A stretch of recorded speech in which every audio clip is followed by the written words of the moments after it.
Bismillahirrahmanirrahim. Assalamualaikum warahmatullahi wabarakatuh. Waalaikumsalam.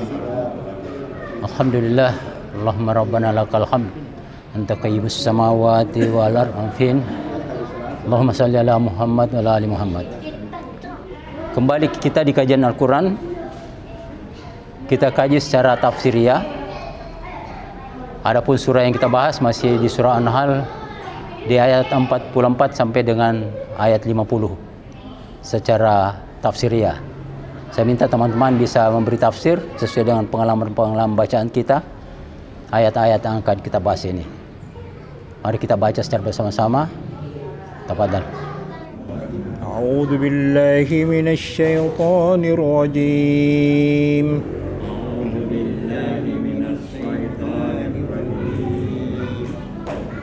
بالبينات والزبر وأنزلنا إليك الذكر لتبين للناس بالبينات والزبر وأنزلنا إليك الذكر لتبين للناس ما نزل إليهم ولعلهم يتفكرون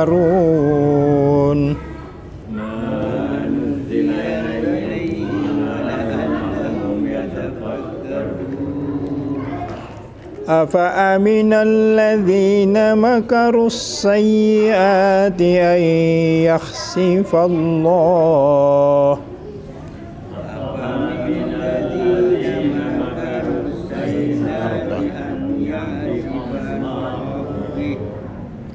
بهم الأرض أو يأتيهم العذاب من حيث لا يشعرون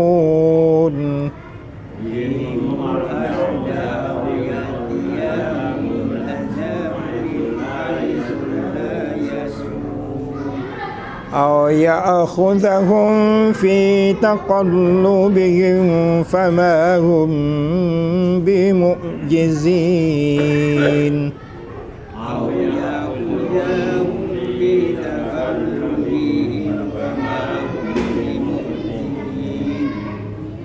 أو يأخذهم على تخوف فإن ربكم لرؤوف رحيم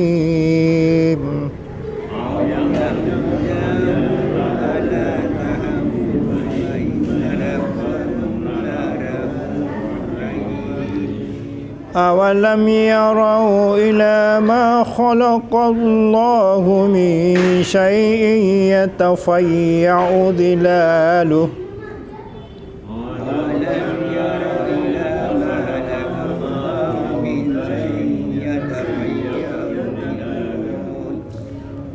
عن اليمين والشمائل سجدا لله وهم داخرون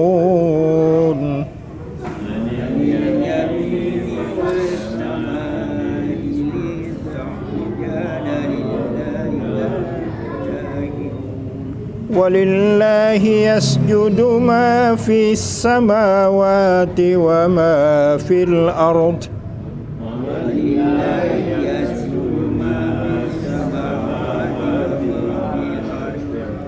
من دابة والملائكة وهم لا يستكبرون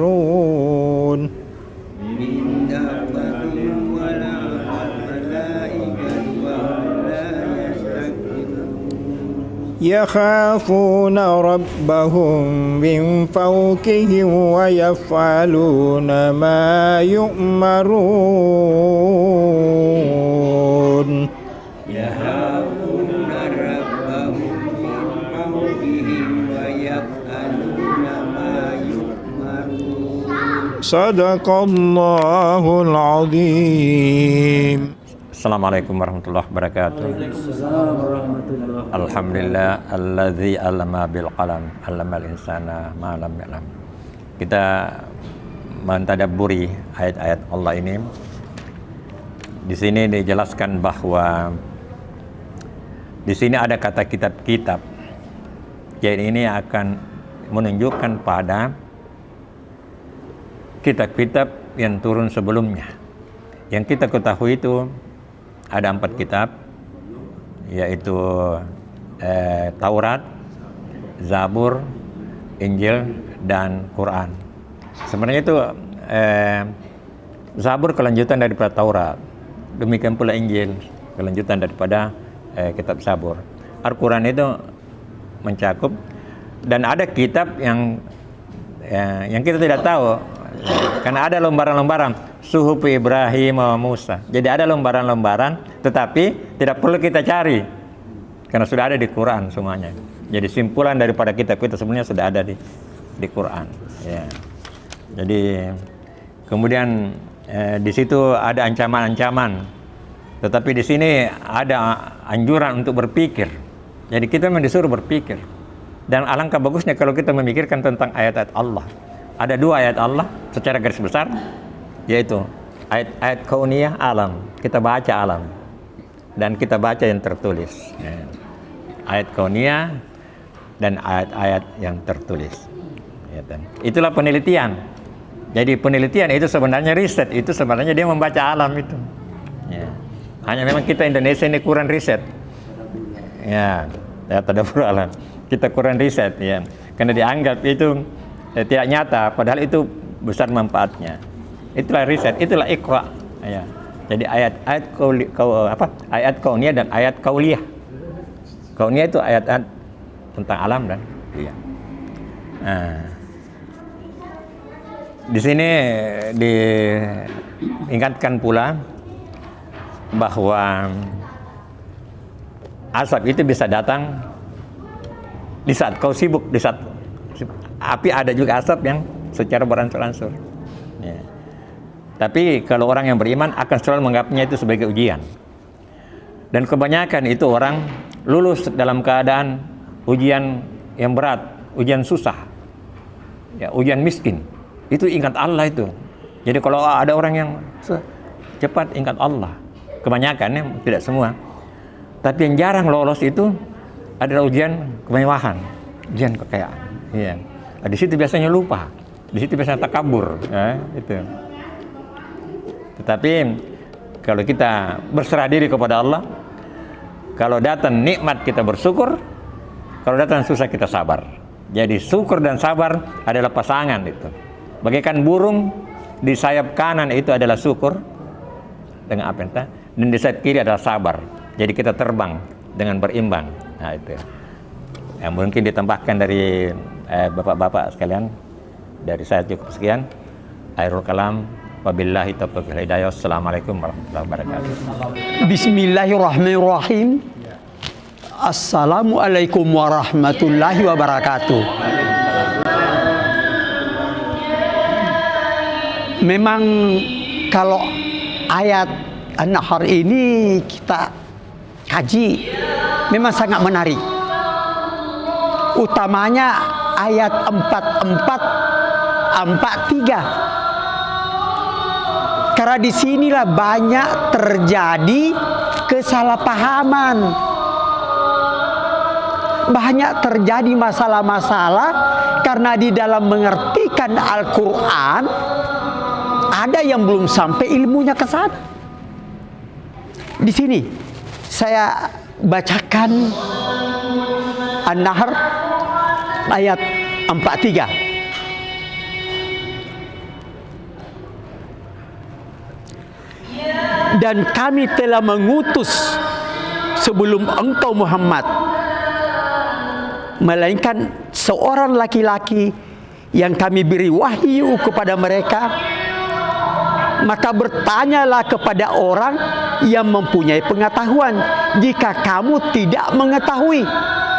Ini jelas. Kenapa banyak terjadi Pak kesalahan seperti ini? Kenapa?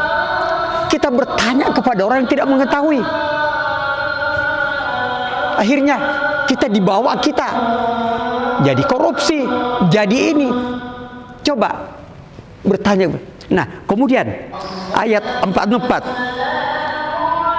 Mereka kami utus dengan membawa keterangan-keterangan mukjizat dan kitab-kitab, dan kami turunkan Al-Quran kepadamu agar engkau menerangkan kepada manusia apa yang telah diturunkan kepada mereka dan agar mereka memikirkan. Jadi maksud saya begini, para nabi itu, para rasul itu membawa agama yang benar dari Allah. Hanya di sini saya bahwa di dalam Al-Quran itu menerjemahkannya, kalau kita belum punya ilmu, itulah sampai salah penafsiran. Karena dalam Al-Quran itu banyak terdapat kata-kata simbolik, kata-kata perumpamaan, dan ini jauh perbedaannya. Kita ambil contoh, bapak-bapak sekalian, kita ambil contoh. Sekarang banyak memaknai contoh yang paling kecil ya.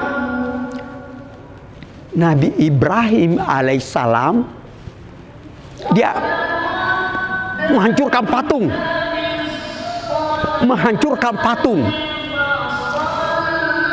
Kita ini memaknai, mengertikan, ya patung. Apa hubungannya antara patung dengan kita ini manusia? Al-Quran diturunkan itu maksudnya sebagai petunjuk agar kita selamat di dunia dan selamat di akhirat. Ingat ini. Jadi semua yang ada dalam itu dihubungkan dengan kita, dihubungkan dengan, supaya kita selamat di dunia. Kita harus bahagia di dunia, kita harus senang di dunia, kita harus sehat di dunia, kita harus sukses di dunia. Kalau kita mengikuti petunjuk, insya Allah Allah sudah menjanjikan di dalam surat Hud 2, sebagai Rasulullah diturunkan sebagai pembawa berita gembira. Ini Allah janjikan. Akibat karena kita tidak ikuti, akibat karena salah mengertikan Al-Quran, beginilah jadinya. Ini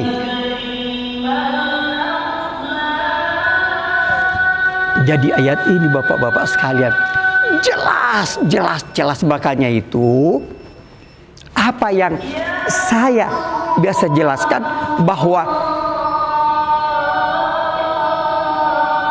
agama itu gampang, agama itu mudah, hanya yang sengaja meruwetkan kita terlalu banyak dalil. Gampangnya apa? Allah sudah katakan surat Al-Baqarah ayat 131, 132, 1. Hei Ibrahim, berserah dirilah. Ibrahim berkata, saya berserah diri kepada Allah beserta. Apa itu berserah diri? Melaksanakan semua perintah Allah, menjauhi larangan Allah, dan menerima takdir baik maupun buruk. Jadi kalau ada yang tidak terima takdir baik, itu berarti ingkar. Ya, bismillahirrahmanirrahim. Assalamualaikum warahmatullahi wabarakatuh. Waalaikumsalam warahmatullahi wabarakatuh. Alhamdulillah, wassalatu wassalamu ala rasulillah. Pertama-tama terima kasih atas kesempatan yang diberikan.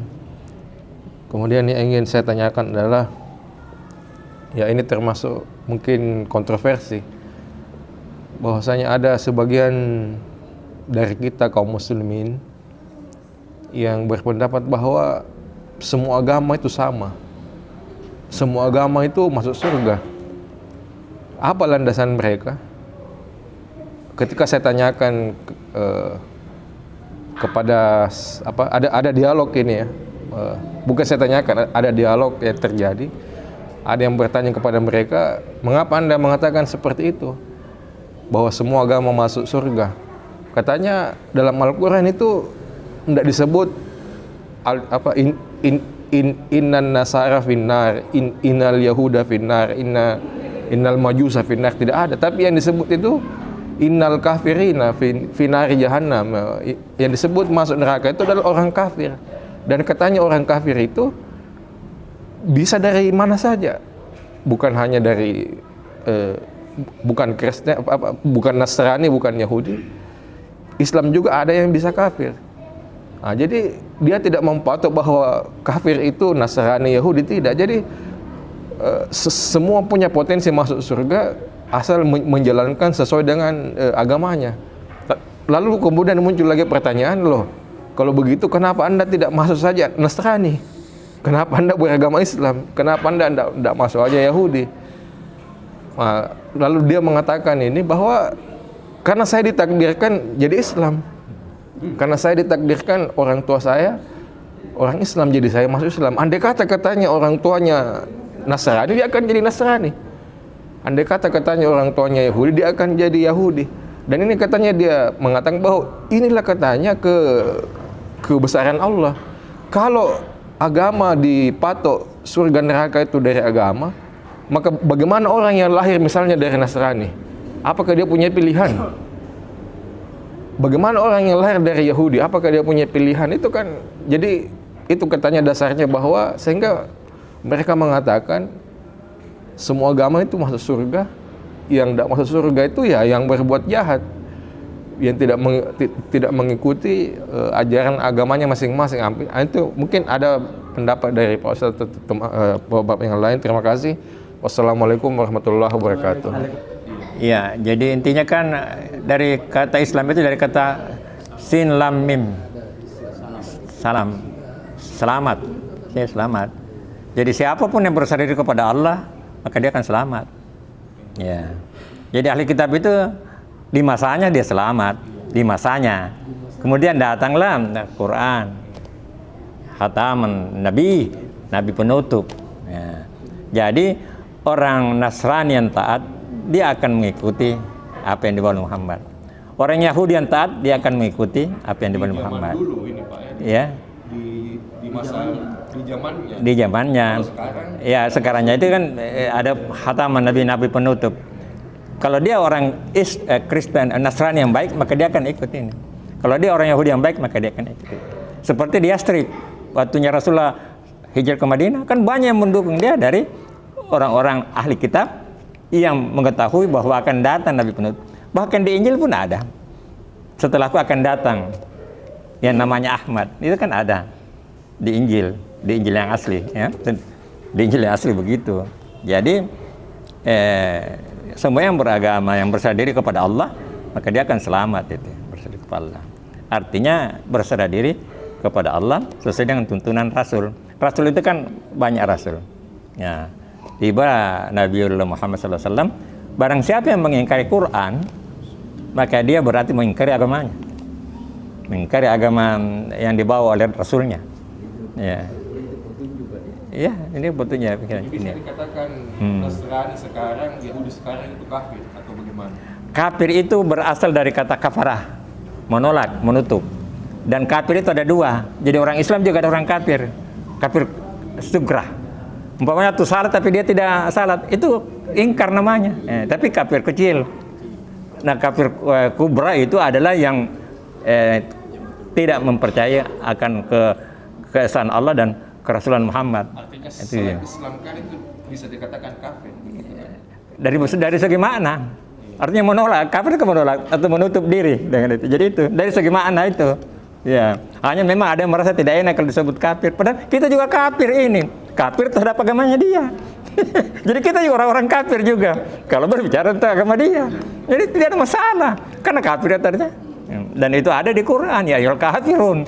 Jangan itu udah pernah di Ustaz Samir kata, bagaimana bunyinya kalau kita rubah ya ayyuhal non muslim kan tidak enak di negara. jadi kafir itu kufur, menolak kafir itu ya. Itu jadi itu dari segi ya. Dan itu memang ada pandangan sekuler. Karena ada dua pandangan yang besar di sini, pandangan yang mengakuikan ajaran agama dan pandangan sekuler atau fasik. Fasik biasa diistilahkan juga dengan bermata sebelah, hanya melihat dunia. Ada keluar dari. Ya. Islam juga salah kalau memaksa orang. Tidak ada paksaan. Allah juga tidak memaksa, tapi ada konsekuensinya. Tapi tidak boleh kita memaksa. Ya, oke.